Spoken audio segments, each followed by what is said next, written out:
সেনাবাহিনী নেই, কিন্তু তারপরও চাইলেই যে কেউ এই দেশগুলোর ভূখণ্ড দখলে নিতে পারে না।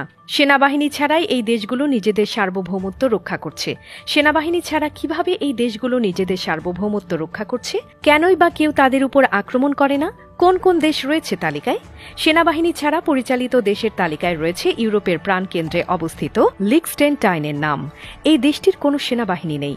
আয়তনে ছোট এই দেশটি 1868 সালে আর্থিক কারণে তাদের সামরিক বাহিনী বাতিল করে দেয়।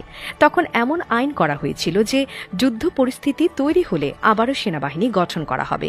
সেটার আর কোনো প্রয়োজন পড়েনি। ইউরোপের আরেক রাষ্ট্র অ্যান্ডোরা, এই দেশটি 1278 সালে স্বাধীন ভূখণ্ড হিসেবে আত্মপ্রকাশ করে।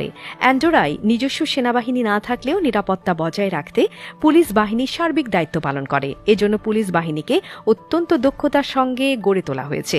অবশ্য জরুরি প্রয়োজনে স্পেন ও ফ্রান্স দেশটিকে সুরক্ষা দিতে প্রতিশ্রুতিবদ্ধ। সেনাবাহিনী ছাড়া নিজেদের নিরাপত্তা নিশ্চিত করা আরও দুটি রাষ্ট্র, মার্শাল আইল্যান্ড ও মাইক্রোনেশিয়া। মার্শাল আইল্যান্ড আন্তর্জাতিক সম্পর্কের বিষয়ে আগ্রহী নয়। 1979 সালে স্বায়ত্ত শাসন লাভ করলেও তারা 1986 সালের 21 অক্টোবর পূর্ণ স্বাধীনতা অর্জন করে। স্বাধীনতা লাভের পর থেকে আজ অবধি কোনো সামরিক বাহিনী নেই সে দেশে। ইউনিট পুলিশ দিয়েই দ্বীপরাষ্ট্রের নিরাপত্তা নিশ্চিত করা হয়। অন্যদিকে Federated States of Micronesia United স্টেটসের সঙ্গে প্রতিরক্ষা চুক্তিতে যায়। তারা আমেরিকার সহযোগিতা লাভ করে। সেনাবাহিনীবিহীন আরেক রাষ্ট্র সেন্ট লুসিয়া। এটি ওয়েস্ট ইন্ডিজের অন্তর্গত একটি দ্বীপ রাষ্ট্র। এই দেশটি কমনওয়েলথের সদস্য।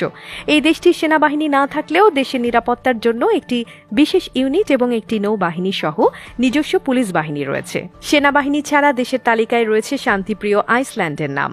এই দেশটি বহিঃশত্রুর আক্রমণ থেকে নিজেদের রক্ষায় সেনাবাহিনী রাখার কোনো প্রয়োজনীয়তা মনেই করেনি।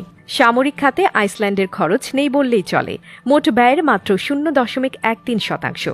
সেনাবাহিনী না থাকার কারণে বিশাল সামরিক খরচ বহন থেকে বেঁচে যায় দেশটি। আইসল্যান্ডের পাশাপাশি মোনাকোর নামও একসঙ্গে উচ্চারিত হতে পারে। এ দুটি দেশের অফিসিয়াল সেনাবাহিনী না থাকলেও নন পুলিশ মিলিটারি ফোর্স রয়েছে। কোস্টগার্ড সামান্য হাতিয়ার নিয়ে দেশগুলোর অভ্যন্তরীণ শৃঙ্খলায় কাজ করে।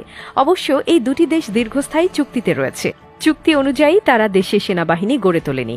ফ্রান্সের সঙ্গে মোনাকোর চুক্তির ভিত্তিতেই কোনো সেনাবাহিনী তৈরি করেনি প্রায় 300 বছর হতে চলল। প্রশান্ত মহাসাগরে অবস্থিত দ্বীপরাজ্য সামোয়া, এই দেশটিরও নেই কোনো সেনাবাহিনী। 1962 সালে এই দ্বীপরাজ্যটি নিউজিল্যান্ড থেকে স্বাধীনতা ঘোষণা করে। সেই থেকে দেশটির কোনো সামরিক বাহিনী নেই। সামোয়া প্রতিরক্ষার জন্য অন্য দেশের উপর পুরোপুরি নির্ভরশীল। প্রয়োজন হলে নিউজিল্যান্ড দেশটির প্রতিরক্ষার জন্য সাময়িকভাবে সাহায্য দিতে প্রতিশ্রুতিবদ্ধ।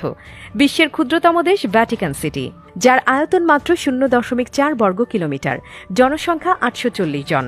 ক্যাথলিক খ্রিস্টানদের প্রধান ধর্মগুরু পোপের শহর এই ভ্যাটিকান। ইতালি দ্বারা পরিবেষ্টিত পবিত্র এই ভূখণ্ডে সেনাবাহিনীর কোনো দরকারই পড়ে না।